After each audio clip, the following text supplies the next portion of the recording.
أعوذ بالله من الشيطان الرجيم بسم الله الرحمن الرحيم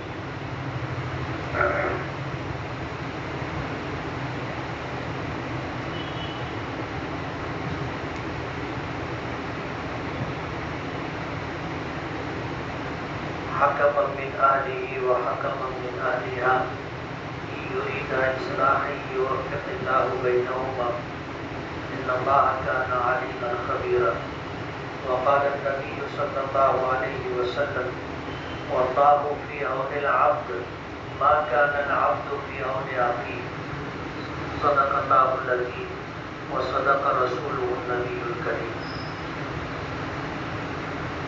حاضرین مجلس، جس کام کا ارادہ لے کر کے ہم لوگ یہاں جمع ہوئے ہیں، یہ کام اللہ کے نزدیک بہت زیادہ پسندیدہ اور بہت زیادہ اجر و ثواب کا باعث ہے۔ میاں بیوی کے درمیان نکاح ہو جانے کے بعد یا دو فریقوں کے درمیان کسی معاملے کے وجود میں آ جانے کے بعد انسانی فطرت کے پیش نظر اختلافات پیدا ہوتے۔ ظاہر بات ہے کہ ایک شخص کسی اور خاندان کا، کسی اور مزاج کا ہے اور ایک فریق جو ہے کسی دوسرے خاندان سے تعلق رکھتا ہے۔ میاں بیوی کے مزاج کا ہم آہنگ ہونا ضروری نہیں ہے۔ ایسا ضروری نہیں ہے کہ شوہر کا جو مزاج ہو، بیوی کا 100% مزاج وہی ہو، یا بیوی کا جو مزاج ہو وہی شوہر کا مزاج ہو، ایسا نہیں ہوتا۔ دو فریق ہے، اللہ نے دونوں کو صلاحیتیں الگ الگ دی ہیں، دونوں کو خوبیاں الگ الگ دی ہیں۔ تربیت کے فرق کی وجہ سے، تعلیم کی کمی زیادتی کی وجہ سے، ماحول کی وجہ سے دونوں کا ایک دوسرے کے ساتھ رہنا یہ پسندیدہ عمل ہے، اور اس میں جو چیز پیش نظر ہے کہ آپس میں رہتے ہوئے بہت ساری چیزوں کو سمجھ کر کے، نظر انداز کر کے چلنا چاہیے۔ نبی کریم صلی اللہ علیہ وسلم کا ارشاد مبارک ہے کہ اللہ کے نبی صلی اللہ علیہ وسلم نے فرمایا کہ اللہ تعالیٰ نے عورت کو مرد کی بائیں پسلی سے پیدا کیا، اور پسلیوں میں سے اس پسلی سے پیدا کیا ہے جو سب سے زیادہ تیزی ہے، تم اسے دبا کر کے رکھو، اتنا مت دباؤ کہ وہ ٹوٹ جائے۔ تم اگر بالکل سیدھا کرنا چاہو گے تو وہ ہڈی ٹوٹ جائے گی، سیدھی نہیں ہوگی۔ حضور نے فرمایا کہ اس کے ٹیڑھے پن کے ساتھ اس سے فائدہ اٹھاؤ۔ اختلافات کا ہونا یقینی بات ہے، بہت سارے اختلافات ہوتے ہیں، روزانہ اختلافات ہوتے ہیں، لیکن میاں بیوی سمجھدار ہوتے ہیں، ایک دوسرے کو سمجھ کر کے باہمی طور پر زندگی گزارتے ہیں، اور یہ ایسی بات نہیں ہے جو کوئی نئی بات ہو۔ اختلافات ہوتے ہیں، باہمی طور پر میاں بیوی بہت سارے مسئلوں کو خود ہی حل کر لیتے ہیں۔ کبھی ایسا ہوتا ہے کہ اختلاف کی ایسی شکل بن جاتی ہے کہ اب ان کے بس کی بات نہیں رہتی۔ حالانکہ شریعت نے مکمل تفصیلات عطا کی ہیں کہ اگر میاں بیوی میں اختلاف ہو جائے تو پہلے بات بند کر دیں، نہیں اس سے سمجھ میں آئے تو کچھ دوری اختیار کر لیں، کھانا وغیرہ بناتی ہے کھانا چھوڑ دیں، کھانا الگ سے کھا لیں۔ اس سے بھی بات نہ بنتی ہو تو بستر علیحدہ کر لیں، اور اس سے بھی بات نہ بنتی ہو تو پھر بڑوں کے درمیان بات رکھیں۔ اللہ پاک فرماتے ہیں کہ لڑکی کی طرف سے کوئی سمجھدار آدمی اور لڑکے کی طرف سے کوئی سمجھدار آدمی ہو، یہ دونوں مل بیٹھے، اگر ان کی نیت اصلاح کی ہوگی تو اللہ پاک میاں بیوی کے درمیان موافقت پیدا کر دے گا۔ ان یرید اصلاحا یوفق اللہ بینہما، تو 5 حضرات جو ادھر اور ادھر سے آئے ہیں، اگر ان کی نیت بنانے کی ہوگی ان کی نیت اصلاح کی ہوگی، اللہ کی مدد شامل حال ہوگی، اور اللہ کی مدد کے بعد اللہ تعالیٰ ان کے درمیان موافقت پیدا کر دے گا۔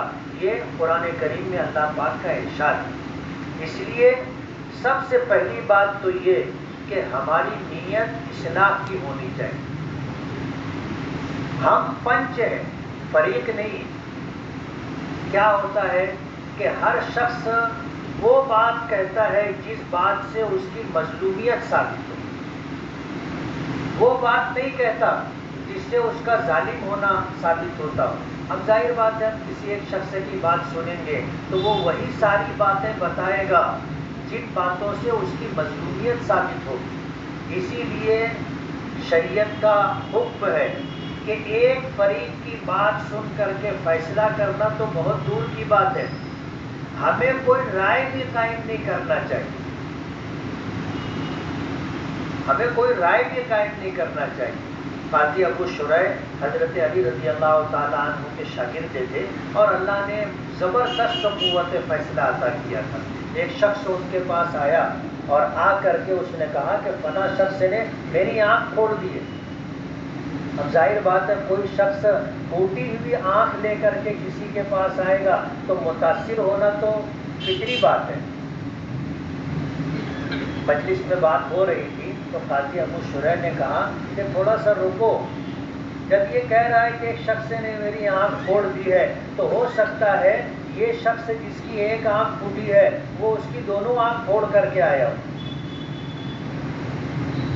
ممکن ہے ایسا۔ اس لیے کسی ایک شخص کی بات سن کر کے اس کے حالات کو دیکھ کر کے اس سے ہمدردی کا اظہار کرنا تاکہ وہ ہم سے مانوس ہو جائے، یہ معیوب بات نہیں ہے، لیکن کسی فیصلے تک پہنچنا یا کسی کے بارے میں فریق ثانی کی بات سنے بغیر کوئی رائے قائم کرنا یہ برابر نہیں۔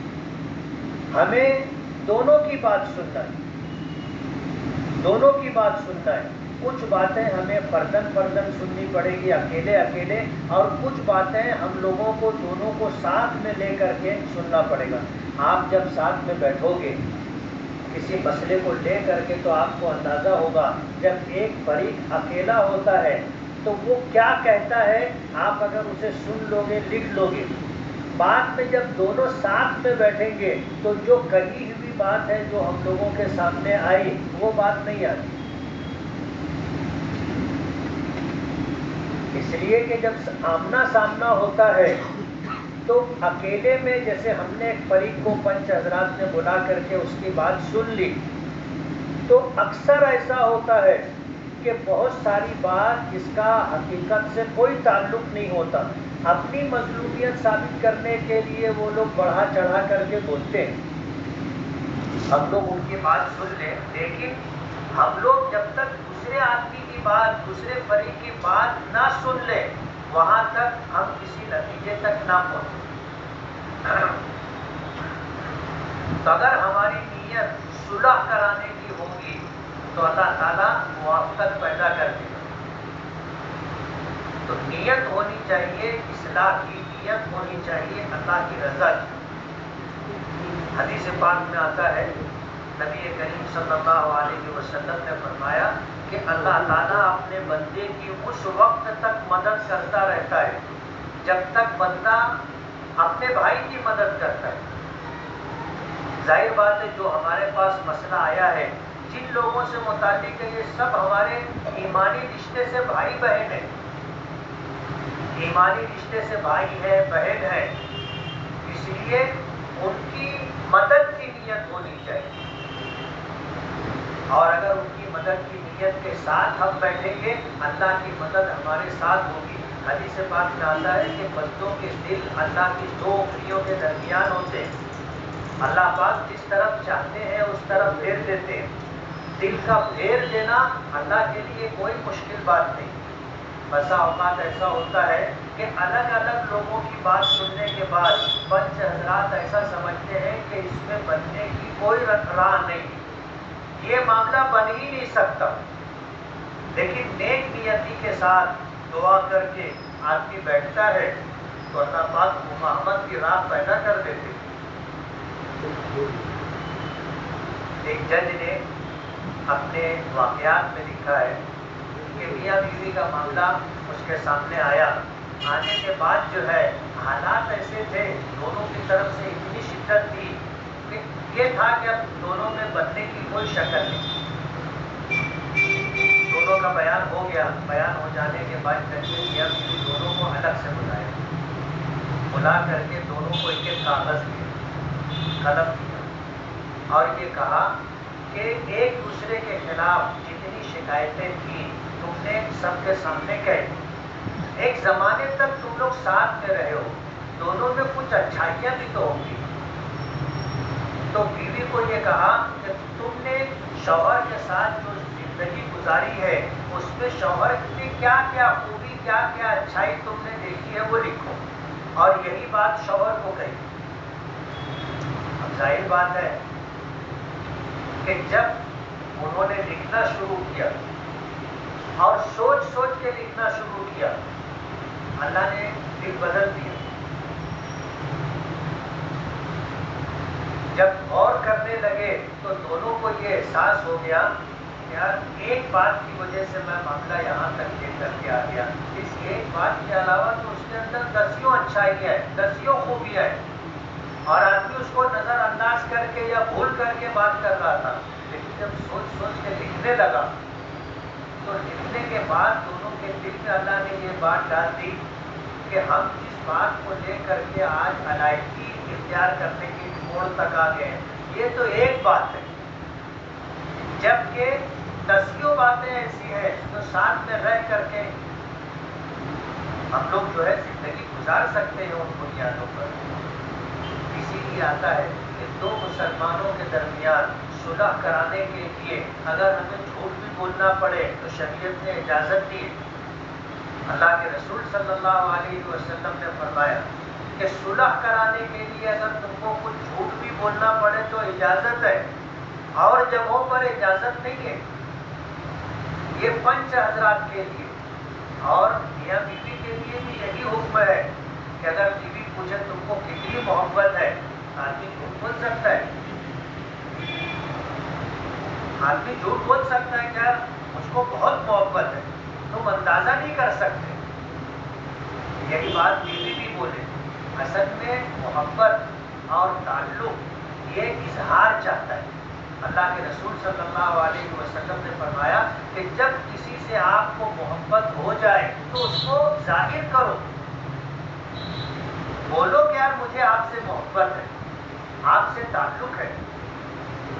دشمنی تو ہم لوگ ظاہر کر دیتے ہیں، ناراضگی ظاہر کر دیتے ہیں، لیکن محبت اور تعلق کو ظاہر نہیں کرتے۔ ان چیزوں کا اظہار ضروری ہے۔ بیوی کو کیسے معلوم پڑے گا کہ شوہر مجھ سے بہت محبت کرتا ہے؟ آج ہم لوگوں کی زندگی آپ دیکھو مشینی زندگی ہو گئی، بس شوہر گھر جاتا ہے، اپنی روٹین جو ہوتی ہے وہ پوری کرتا ہے، اور کھانا کھایا، کچھ پوچھا نہیں پوچھا، بات کیا نہیں کیا، بچوں کی خیر خبر لی نہیں لی، آدمی اپنے مست رہتا ہے، بیوی اپنے میں مست رہتی ہے۔ آج تربیتی طور پر اگر دیکھو تو ہم اپنے بچوں کو، اپنے بچیوں کو یہ ساری چیزیں سکھاتے نہیں، یا تو ہم کو نہیں معلوم ہے اس لیے نہیں سکھاتے، یا ہمیں حیا آتی ہے، شرم محسوس ہوتی ہے کہ اپنے بچوں اور بچیوں کو یہ بات کیسے بتائیں۔ اب آپ نہیں بتاؤ گے، ماں باپ نہیں بتائیں گے، سرپرست لوگ نہیں بتائیں گے تو ہمارے بچوں اور بچیوں کو یہ باتیں معلوم کیسے ہوں؟ اس لیے اصلاح کی نیت ہو، اور اسی کے ساتھ ساتھ ہم لوگ پنچ کی حیثیت سے ہیں، ہم فریق نہیں ہیں، ہم وکیل نہیں ہیں، ہم فریق نہیں ہے، وکیل نہیں ہے، ہم پنچ ہیں، دونوں ہمارے لیے برابر ہیں، ہمیں دونوں کی بات توجہ سے سننی ہے، اور پھر اس میں نرمی اور شفقت کے ساتھ ہمیں معاملہ حل کرنے کی کوشش کرنا ہے۔ بعض لوگ ہوتے ہیں جب بیٹھتے ہیں بات کرنے کے لیے تو وہ ایسا میں تو ہمیشہ لڑکیے کی طرف سے بولا۔ اب ظاہر بات ہے جب آپ نے اپنا فیصلہ سنا دیا تب سامنے والا آپ کی بات کیسے مانے گا؟ نہیں مانے گا، وہ سمجھ لیتا ہے کہ یار یہ پنچ نہیں ہے. ایک جگہ جانا ہوا، مسئلہ میرا ہی تھا، سامنے سے کچھ لوگ پنچ تھے تو مجھ سے پوچھنے لگے کہ تمہاری طرف سے کیا ہے؟ معلوم موری طرف سے تم ہی ہو، تم پنچ ہو، تم پنچ ہو. تم لوگ اگر انصاف کرو گے تو اللہ اجر دے گا، میں شکر گزار رہوں گا. اور اگر ناانصافی کرو گے تو جیسے ان کو کل قیامت کے دن پکڑنے والا ہوں تم کو بھی پکڑوں گا. تو میرے پنچ بھی تم ہی ہو. تو بات یہ ہے کہ پنچ کو اپنی حیثیت ہر حال میں برقرار رکھنا ہے. ہمارے پاس معاملہ آیا ہے، اس میں ایک حق پر ہے ایک حق پر نہیں ہے، ایک ظالم ہے دوسرا مظلوم ہے. دونوں ظالم ہو دونوں جھوٹے ہو ایسا نہیں ہوگا، دونوں حق پر ہو ایسا نہیں ہوگا. اگر ایسا ہوتا تو اختلاف نہیں ہوتا. اس لیے ہمیں معاملہ سمجھ کر کے آگے بڑھنا ہے. افہام و تفہیم اللہ پاک کی بہت بڑی نعمت ہے. آدمی بات سمجھا بھی سکتا ہو، بات سمجھ بھی سکتا ہو. یہ دونوں کو بھی اللہ پاک کی بہت بڑی نعمت ہے. اور ہمیں بہت سوچ سمجھ کر کے کوئی بات کہنی چاہیے، بہت سوچ سمجھ کر کے کوئی فیصلہ کرنا چاہیے. اور پنچ حضرات میں بھی آپس میں اختلاف ہو سکتا ہے. ایک آدمی کی رائے کچھ اور ہو، دوسرے آدمی کی رائے کچھ اور ہو. فیصلہ دینے سے پہلے پنچ حضرات کو آپس میں طے کر لینا چاہیے کہ تم لوگ تھوڑا ادھر بیٹھو، ہم لوگ بات کر لیں. اور پھر پنچ حضرات آپس میں بات چیت کر کے کسی نتیجے تک پہنچے. ہو سکتا ہے کچھ لوگوں کی رائے الگ ہو، کچھ لوگوں کی رائے الگ ہو، تو ایک بات پر ہم سب متفق ہو جائیں، ایک بات پر متفق ہو جائیں، فیصلہ دے دیں. ورنہ کیا ہوتا ہے، یہاں سے اٹھے باہر گئے، مجھے معلوم رہی برابر نہیں ہے. اب ظاہر بات ہے کہ فیصلے میں اختلاف ہو گیا، تو جن لوگوں کے حق میں ہم نے فیصلہ کیا اس میں ایک فریق بولتا ہے وہ کہتے ہیں میں نہیں مانتا. کیوں؟ بولے وہ پنچ لوگ بولے کہ یار فیصلہ برابر نہیں. تو آپ جیسے جیسے اس کام میں آگے بڑھو گے آپ کے تجربات بڑھتے جائیں گے. بہت ساری ہدایت ہم لوگوں نے لکھ کر کے رکھی لیکن اسے ترتیب نہیں دے سکے.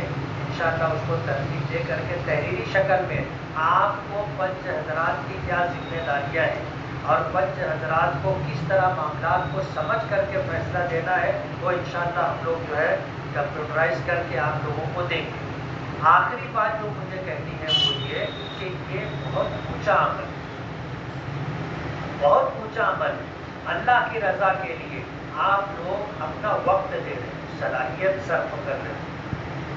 اور یہ معمولی بات نہیں ہے. آج کے اس دور کے اندر کسی کے پاس وقت نہیں، اور آپ لوگوں کے درمیان جو اختلافات ہے، جھگڑا ہے، نزاع ہے، اس کو ختم کرنے کے لیے اپنا وقت دے رہے ہیں. حدیث پاک میں آتا ہے کہ حضرت عبداللہ ابن عباس رضی اللہ تعالیٰ عنہ مسجد نبوی میں اعتکاف میں بیٹھے. ایک شخص کو دیکھا کہ وہ بہت پریشان حال ہے اور بہت اداس بیٹھا ہوا ہے. تو حضرت عبداللہ ابن عباس نے پوچھا کہ کیا بات ہے، میں تمہیں پریشان دیکھ رہا ہوں. تو اس نے کہا کہ ہاں، اس قبر والے کی عزت کی قسم میں واقعی بہت پریشان ہوں. سرکار دو عالم صلی اللہ علیہ وسلم کے روضہ مبارک کی طرف اشارہ کر کے یہ بات کہی. تو انہوں نے پوچھا کیا بات ہے، تو کہنے لگے کہ فلاں شخص کا مجھ پر حق ہے اور اس وقت اس حق کی ادائیگی پر میرے پاس قدرت نہیں، میں ابھی نہیں دے سکتا، وقت پورا ہو چکا ہے لیکن میں مجبور ہوں. عبداللہ ابن عباس نے کہا کہ کیا میں تمہارے لیے اس سے سفارش کر دوں؟ تو کہنے لگے کر دیں.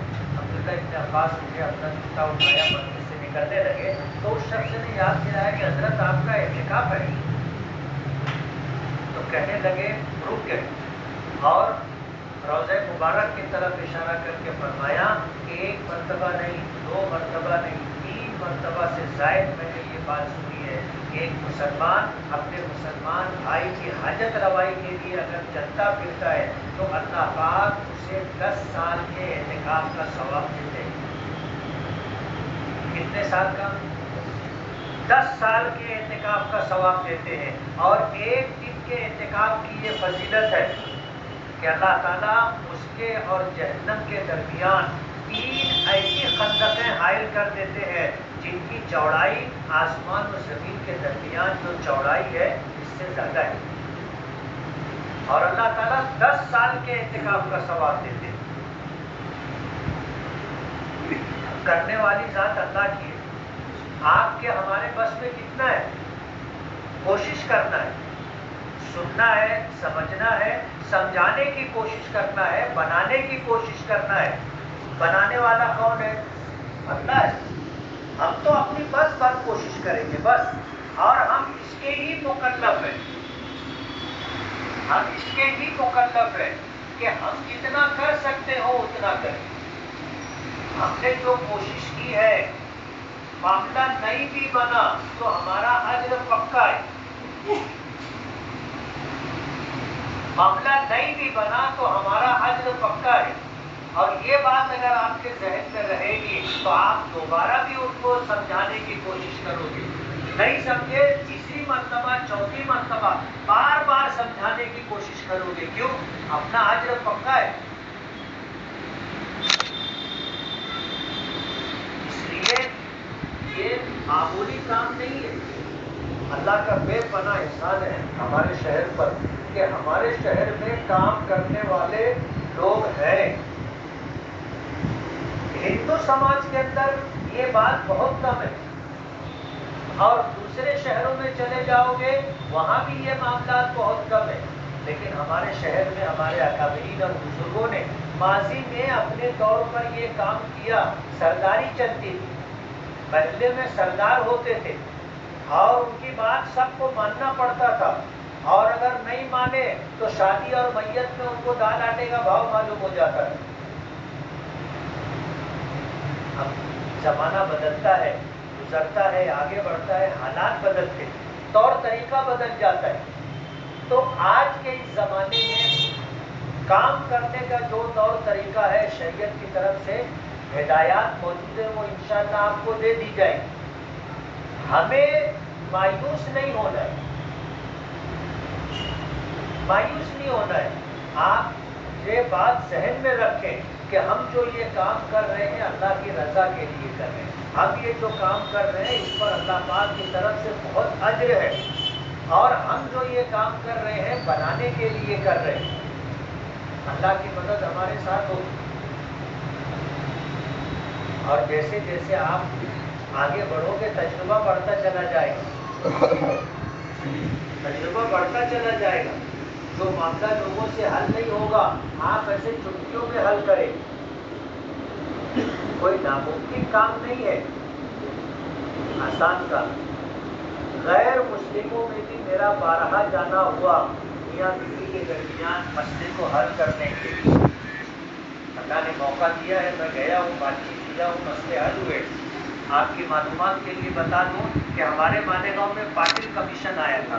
26 اکتوبر 2001 کا فساد ہوا تھا اور بہت بھیانک فساد ہوا تھا. ہمارے اپنے اکثریت کے علاقے میں اس کا اثر کم تھا، لیکن قرب جوار کے دیہاتوں میں 27 مسجدیں شہید کر دی گئی اور بہت کچھ ہوا تھا. پارٹی کمیشن تھا، اب گواہی میری بھی تھی. اور اس سے آرگومنٹ کرنے کے لیے RSS کے بہت تجربے کار وکیل کو لایا گیا تھا. شیخ وکیل صاحب مرحوم اور ان کی ٹیم کے جو لوگ تھے اس کو لے کر کے بیٹھے اور وہ لوگ یہ کہنے لگے کہ مفتی صاحب ایسا ایسا ہے اور وہ آدمی ایسا ہے کہ سامنے والوں کو غصے میں لا کر کے پھر وہ جو ہے اس کے ساتھ کھیلتا رہتا ہے. اور بہت تجربے کار عمر دراز ہوتی ہے. ٹھیک ہے، دیکھیں گے. تقریباً 2 دن تک اس نے مجھ سے اکیلے آرگومنٹ کیا اور تپانے کے لیے، غصہ دلانے کے لیے ہر وہ حربہ استعمال کیا جو وہ کر سکتا تھا. اللہ نے اپنے کو تحمل بہت دی ہے، قوت برداشت بہت دی ہے. سب جھیل دیتے ہیں. 15 منٹ تک اس نے بات ہی شروع نہیں کی. میں کٹہرے میں کھڑا تھا کہ فائل ادھر اٹھا کے ادھر رکھ رہا, ادھر رکھ رہا, حرکت کر رہا, بات نہیں کر رہا. اب ظاہر بات ہے آدمی انتظار کرتا ہے اور انتظار بہت مشکل ہوتا ہے, لیکن پہلے سے اندازہ تھا, بتا دیا گیا تھا, تو ہم نے بھی ذہنی طور پر تیار تھے. بات چیت شروع ہوئی اور پاٹل صاحب کو ایسا لگا کہ یار یہ بہت لمبا پروگرام چلے گا, تو مجھ سے کہنے لگے کہ آپ اگر بولو تو میں آپ کو اسٹول دے دیتا ہوں بیٹھنے کے لیے. تو میں نے کہا جج صاحب آپ کا شکریہ, آج میں کٹہرے میں کھڑا ہوں, میں کھڑا رہوں گا, بیٹھوں گا نہیں. یہ عدالت کے ضابطے کے خلاف 2 دن تک آرگومنٹ چلا, اور اس 2 دن کے اندر 4-5 مرتبہ وہ اتنے غصے میں آ گیا جب مجھے لگا کہ یا تو یہ گالی دینا شروع کر دے گا یا پھر کاغذ وغیرہ پھاڑنا شروع کر دے گا. تو جج صاحب نے مجھ سے کہا کہ آپ ایسے مت بولو, آپ ایسے مت بولو. اب کچھ موڑ ایسے آئے کہ سوالات میں نے کر دیے, اس پہ وہ بھڑک گیا. تو جج صاحب نے کہا کہ آپ جس کٹہرے میں کھڑے ہیں آپ سوال نہیں کر سکتے, آپ صرف جواب دیں گے. ٹھیک ہے. 2 دن کے بعد معاملہ ختم ہو گیا.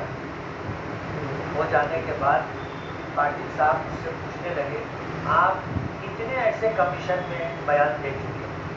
میں نے کہا جج صاحب یہ میری زندگی کا پہلا کمیشن ہے. بولے یہ ہو ہی نہیں سکتا. اچھا, آرگومنٹ میں پورا ہاتھ ججوں نے وکیلوں سے بھرا رہتا تھا کہ کیا چل رہا ہے, اور وہ بھی مزہ لے رہے تھے. اب جو 2 وکیل تھے, ایک سرکاری وکیل تھا اور ایک وکیل کو لایا گیا تھا, تو جو سرکاری وکیل تھا وہ میرا مرید ہو گیا, آج تک مرید ہے. پاٹل جج صاحب تھے, انہوں نے کہا کہ مجھے آپ سے تنہائی میں بات کرنا ہے. ٹھیک ہے, بات کر لیں گے. میں چلا آیا. بعد میں مزید وکیل اور شیخ وکیل کو انہوں نے کہا کہ ان کو بلاؤ. میں گیا,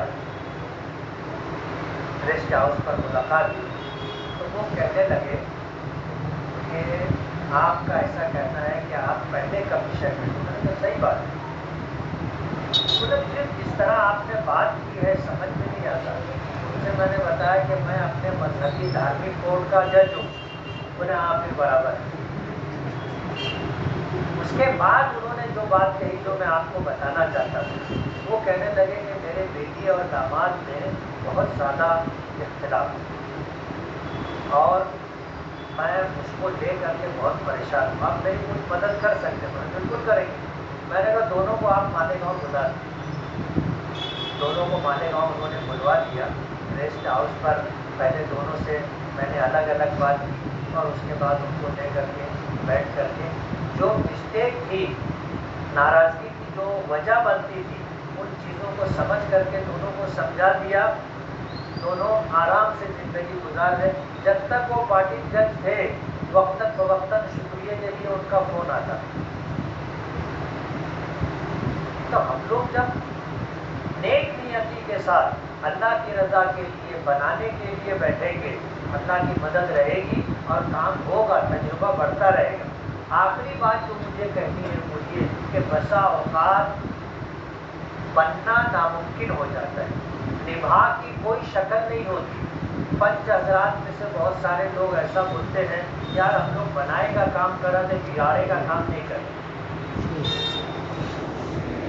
اور پھر وہ لوگ وہاں سے ہٹ جاتے کہ بھائی تم کو کیا کرنا ہے کہ کرو. نہیں, طلاق اصلاح کا آخری درجہ ہے. طلاق اصلاح کا آخری درجہ ہے. جب میاں بیوی کے درمیان ساتھ میں رہتے ہوئے نبھا کی کوئی شکل نہیں بنتی تو وقتی طور پر ان کو علیحدہ کر دینا بنانے کا راستہ نکالا جائے. ایک طلاق رجیدی دلوائی جائے, صرف ایک طلاق رہ جائے اور دونوں کو علیحدہ کر دیا جائے. جب دونوں علیحدہ ہو جاتے ہیں, ایک رات گزرتی ہے, دونوں کو دال آٹے کا بھاؤ معلوم ہو جاتا ہے. سمجھ میں آ جاتا کہ کہ میں بیوی کے بغیر نہیں رہ سکتا، اور بیوی کو بھی سمجھ میں آ جاتا کہ میں شوہر کے بغیر نہیں رہ سکتی، اور اس کے بعد دونوں اپنے طور پر یہ سوچنے لگ جاتے کہ یہ جو بات بنی تھوڑا سا میں برداشت کر لیتی تو یہ موڑ نہیں آتا۔ شوہر بھی سنتا ہے کہ یار میں ہمیشہ بولتا رہتا ہے، وہ ہمیشہ سن لیتی کہ ایک مرتبہ جواب دی تو میں یہاں تک جو ہے جھگڑا لے کر کے آ گیا۔ دونوں سوچنے پہ مجبور ہو جاتے ہیں اور دونوں ذہنی طور پر بنانے کے لیے تیار ہو جاتے ہیں۔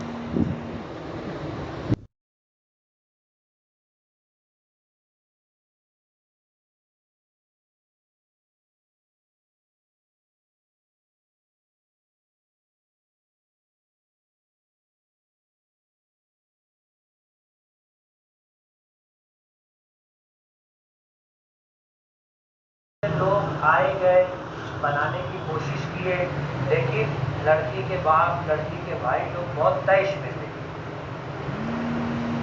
کوئی بات سننے کے لیے تیار نہیں تھے، آنے والوں کو بول دیتے تھے کہ آنا مت۔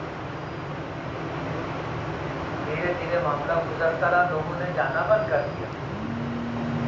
13 سال گزر گئے۔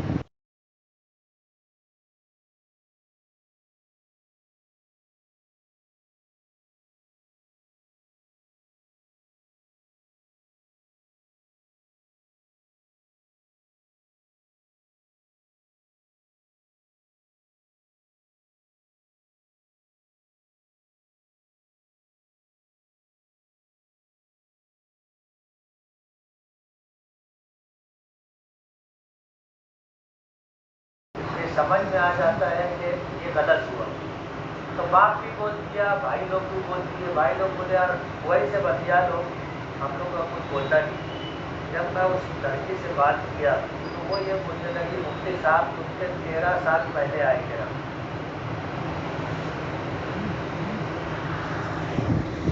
تم کے 13 سال پہلے آئے گا، یعنی یہ 13 سال اس کے لیے کتنے دردناک ہوں گے آپ اندازہ کرو۔ وہ جانا چاہتی تھی، باپ اور بھائی لوگ جو ہے ناک کٹ جائے گی، آنا کا مسئلہ ہے، عزت اور وقار کی بات ہے، اس میں جو ہے شدت کی راہ پیدا کیے، بچوں نے آنا جانا بند کر دیا۔ اب ان کا منہ بھی نہیں تھا کسی کے پاس جانے کا، جن کو منع کر دیا اب ان کے پاس کیسے جائیں گے؟ ہم لوگوں کو سماج میں اس کا انتظار نہیں کرنا ہے کہ کوئی آئے، اپنی مسجد کے حلقے میں، اپنی مسجد کے آس پاس آپ دیکھو کسی کی بہن بیٹی بیٹھی تو نہیں ہے، آپ چل کر کے جاؤ، ذمہ داروں سے ملو، لوگ آپ کا انتظار کر رہے ہیں۔ جب آپ جاؤ گے تو آپ کو اندازہ ہوگا کہ سچ میں لوگ ہم لوگ کا انتظار کر رہے ہیں۔ ہم مسجدوں میں بیٹھے نہ رہیں کہ کوئی ہمارے پاس آئے تو ہم سنیں اور پھر آگے بڑھیں گے نہیں۔ اپنی ذمہ داری ہے، اپنے محلے میں، مسجد کے حلقے میں ہم لوگ اس بات کو جاننے کی کوشش کریں کہ کسی کی بہن بیٹی بیٹھی تو نہیں ہے، اور اگر خدا نہ خواستہ ایسا ہے تو ذمہ داروں سے جا کر کے ملیں، ان کو مسجد میں بلائیں۔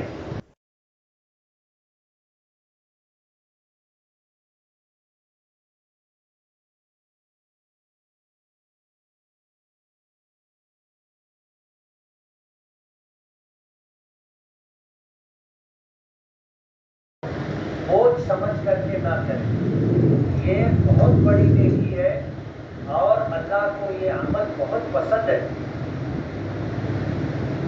ہم یہ کام کریں گے اللہ کی مدد ساتھ بھی ہوگی، اور کبھی بھی کسی کی جانبداری مت کرنا۔ جانبداری آپ نے کی نیت کے فرق کی وجہ سے اللہ کی مدد اٹھ جائے گی، اور اللہ کی مدد ہٹ جانے کے بعد ہم سر بھی پٹک لیں گے، بات بنے گی نہیں۔ کسی کی جانبداری، جو مجھے لے کر کے گیا ہے پنچ کی حیثیت سے، میں اس کا وکیل نہیں ہوں، میں اس کا فریق نہیں، اس کے ساتھ فریق نہیں ہوں۔ اگر اس کی غلطی ہے تو ہم کو یہ بولنا رہے گا کہ یار تمہاری غلطی ہے۔ بات جو بولتے عجیب ہو تم کے میں لائے ہو، مورے خلاف بول رہے ہو۔ اپنے کو یہ بولنا ہے کہ یار تو لے کر کے آیا ہے لیکن میں تیرا وکیل نہیں ہوں، میں کوئی تجھ سے فیس نہیں لے رہا، جو حق اور سچ ہے وہ میں بولوں گا اور وہ میں کروں گا، غلط بات کی حمایت نہیں۔ آپ کا وقار بڑھے گا۔ آج وہ آدمی جو آپ سے ناراض ہو جائے گا کل وہ بولے گا کہ نہیں یار وہ آدمی اچھا ہے، آدمی اچھا ہے، انصاف کی بات کرتا ہے۔ وقتی طور پر ناراضگی ہوگی لیکن ہمیشہ کے لیے وہ آپ کی تعریف کرے گا۔ ہم جب پنچ کی حیثیت سے جاتے ہیں تو ایک فریق خوش ہوتا ہے، ایک فریق ناراض ہوتا ہے، جس کے خلاف فیصلہ ہوتا ہے وہ ناراض ہوتا ہے، لیکن یہ ناراضگی وقتی ہے۔ اللہ نے اس کو بھی ضمیر کیا ہے، تنہائی جب ہوگی اس کا ضمیر اس کو آواز دے گا، بولے گا کہ پنچوں نے جو فیصلہ کیا ہے برابر ہے، اپنی غلطی کی تو اپنے کو جو ہے انہوں نے سمجھایا، بولا، اس لیے